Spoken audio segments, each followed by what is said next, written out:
Hi friends, today I want to read you a special Christmas story by a special author named Dr. Seuss. You might know some of his other books like Cat in the Hat and The Cat in the Hat Comes Back and The Lorax and other stories.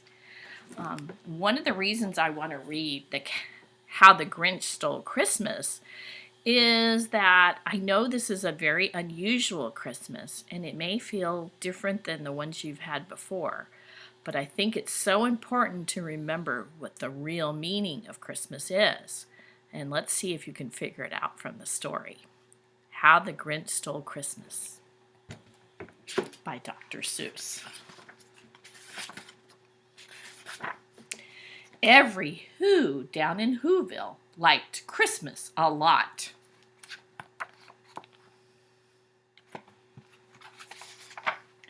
But the Grinch, who lived just north of Whoville, did not. The Grinch hated Christmas, the whole Christmas season. Now, please don't ask why. No one quite knows the reason. Do you hear all the great rhymes? Dr. Seuss is really known for great rhymes. It could be his head wasn't screwed on just right. It could be perhaps that his shoes were too tight. But I think that the most likely reason of all may have been that his heart was 2 sizes too small. Look at him. He looks very grumpy, doesn't he? Look, he's all by himself. Did you notice that? But whatever the reason, his heart or his shoes, he stood there on Christmas Eve, hating the Whos, staring down from his cave with a sour, grinchy frown at the warm-lighted windows below in their town. For he knew every Who down in Whoville beneath was busy now hanging a mistletoe wreath.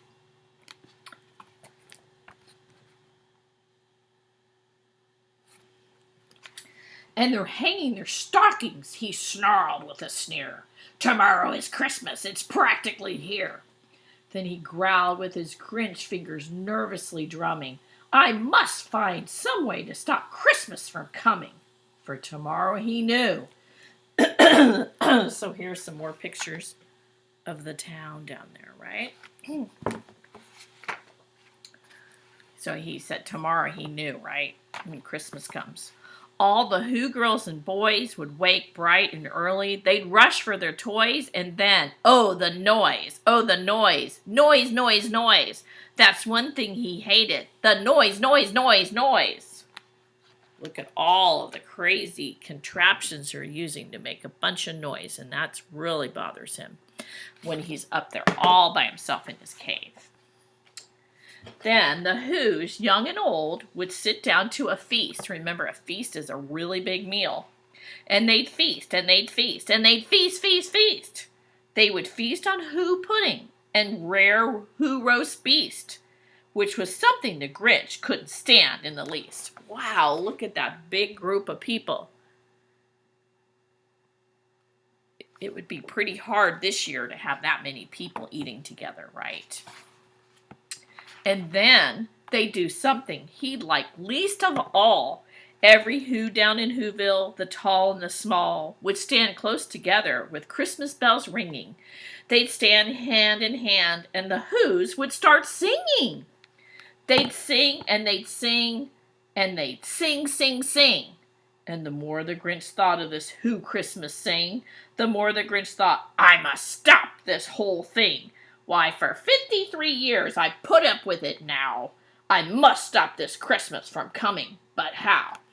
See, look how happy they look. They're all hand in hand with the people they love, just singing songs. Maybe you know some Christmas songs. Then he got an idea, an awful idea. The Grinch got a wonderful, awful idea. What do you think his idea is?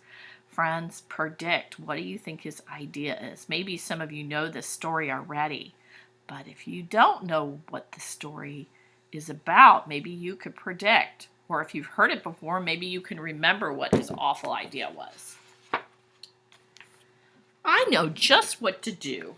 The Grinch laughed in his throat, and he made a quick Santa Claus hat and a coat, and he chuckled and clucked. What a great Grinchy trick! With this coat and this hat, I look just like Saint Nick.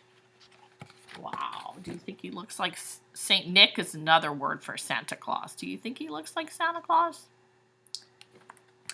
All I need is a reindeer. The Grinch looked around, but since reindeer are scarce, there was none to be found. Did that stop the old Grinch? No, the Grinch simply said, if I can't find a reindeer, I'll make one instead. So he called his dog Max, then he took some red thread and he tied a big horn on the top of his head. I always feel bad for Max. There's Max's dog. I always feel bad for Max because Max is a good dog and he tries to be really good to the Grinch, even when the Grinch is mean. Then he loaded some bags and some old empty sacks on a ramshackle sleigh. That would be a sleigh that's kind of fallen apart. And he hitched up old Max. Then the Grinch said, "Giddy up!" And the sleigh started down toward the homes where the Who's lay a snooze in their town. What do you think a snooze means? You think they're awake or snoozing, sleeping? Here you go. There's poor Max pulling him down in the sled and the sleigh. All their windows were dark, so snooze must have meant sleeping, right? Quiet snow filled the air. All the Who's were all dreaming sweet dreams without care. When he came to the first little house on the square, "This is stop number 1, the old Grinchy Claus hissed, and he climbed to the roof, empty bags in his fist. Ooh, why has he got empty bags? Doesn't Santa Claus usually have bags full of things? Why does he have empty bags? Think about that. Why does he have empty bags? Then he slid down the chimney, a rather tight pinch. But if Santa could do it, then so could the Grinch. He got stuck only once for a moment or two. Then he stuck his head out of the fireplace flue, where the little Who stockings all hung in a row. These stockings, he grinned, are the first things to go. Right? Lots of great rhyming words. Go and row. Pinch and Grinch. He's not supposed to take the stockings, is he, friends? Look, here they are. They're all sleeping, and they don't know what's happening. Whoops. They're sleeping in their beds, having no idea who's in their house.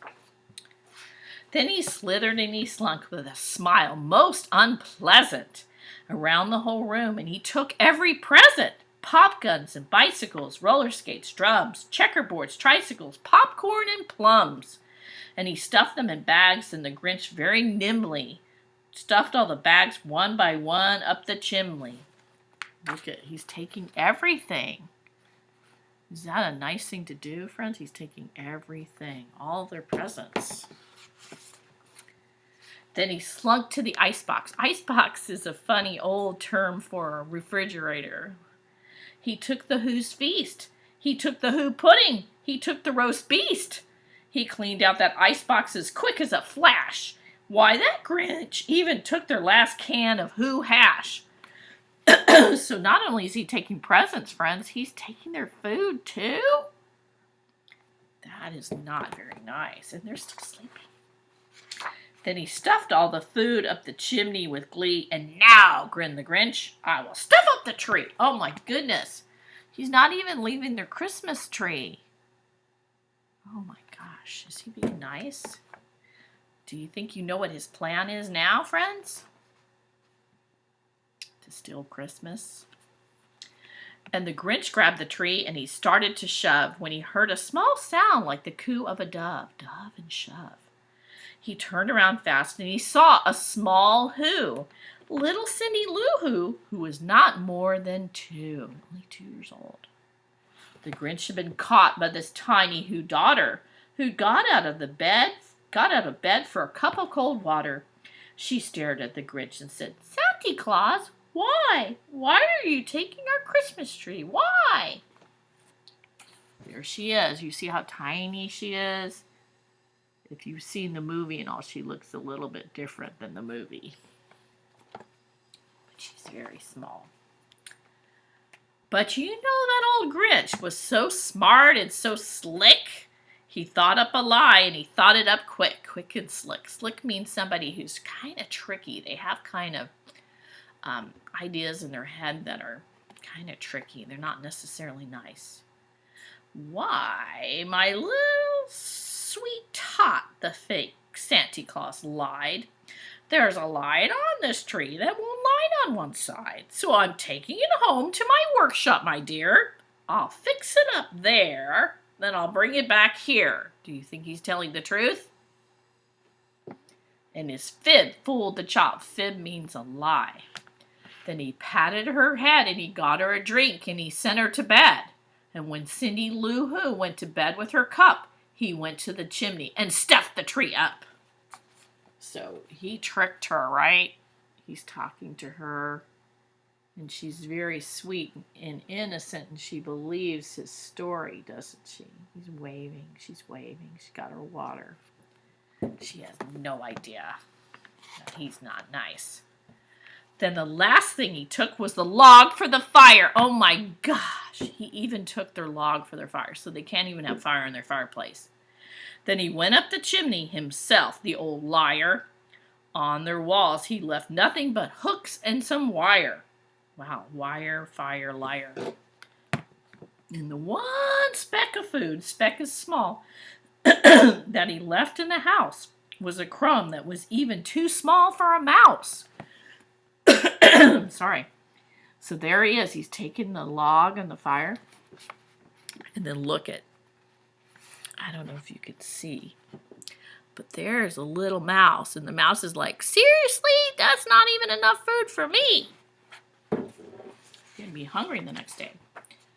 Then he did the same thing to the other Who's houses, leaving crumbs much too small for the other Who's mouses. So he didn't just do it for some of them. He did it at every single house in the city, in Whoville.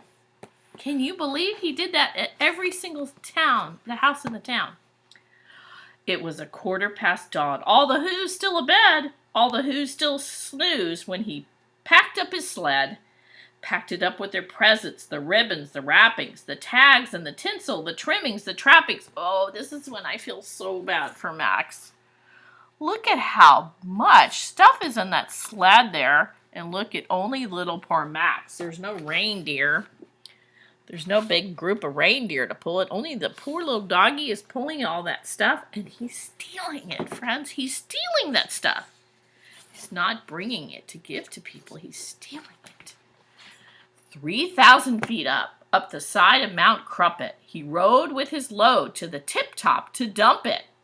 Pooh-pooh to the Who's. He was grinchishly humming. They're finding out now that no Christmas is coming.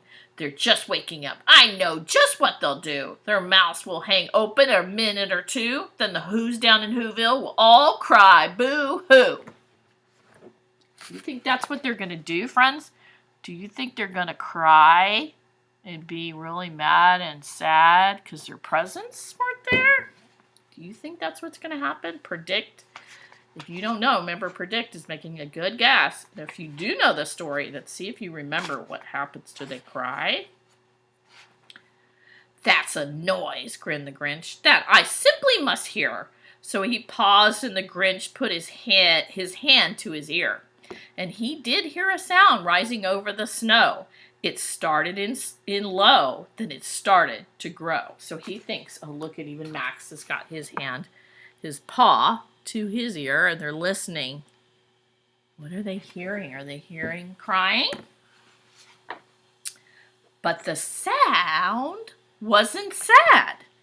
Why, the sound sounded merry. It couldn't be so, but it was. Merry, very. He stared down at Whoville. The Grinch popped his eyes and he shook. What he saw was a shocking surprise. What did he see? What did they see? Look how surprised he is, friends. What is he seeing? What is that going to make him feel like? What do you think? Or if you've seen it before. What is it? What happened? Every Who down in Whoville, the tall and the small, was singing without any presents at all. He hadn't stopped Christmas from coming. It came. Somehow or another, it came just the same. Look at that, friends. Maybe there's something more to Christmas than presents, huh? Is there more to Christmas than presents? There might be. And the Grinch, with his Grinch feet ice cold in the snow, stood puzzling and puzzling. How could it be so? It came without ribbons. It came without tags. It came without packages, boxes, or bags.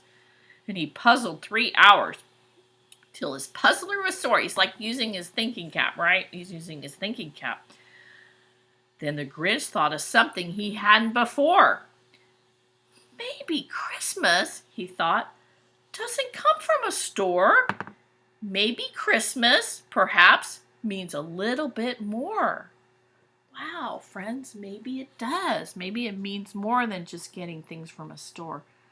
Maybe it means something more. What do you think? Does it mean something more than just presents? And what happened then? Well, in Whoville they say that the Grinch's small heart grew 3 sizes that day. Remember, his heart was really small, and it grew. At the idea that Christmas meant something more than just presents made his heart grow.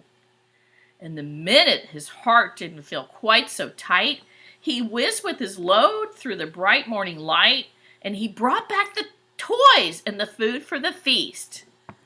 See, look, he's got his horn. He's going to announce that he's bringing everything back. He feels bad because he's learned that the Who's love each other. Being together, having people you love, that's the most important part of Christmas. I think he learned that. And he's been living up there all by himself with just Max. So he's decided he wants to go and join them and join their joy. So it says, so remember, he was bringing everything back. And then it says, and he himself, the Grinch, carved the roast beast. Look at that, friends. So he carved the food for everybody. Remember, and he didn't like roast beast. But now look at how happy he looks. Look at how happy the people are. They're really welcoming him. So maybe he was just lonely, and maybe now that he's down there with everybody, maybe he's going to be happier. Yeah, you think so? Hope you enjoyed the story, friends. I will see you soon.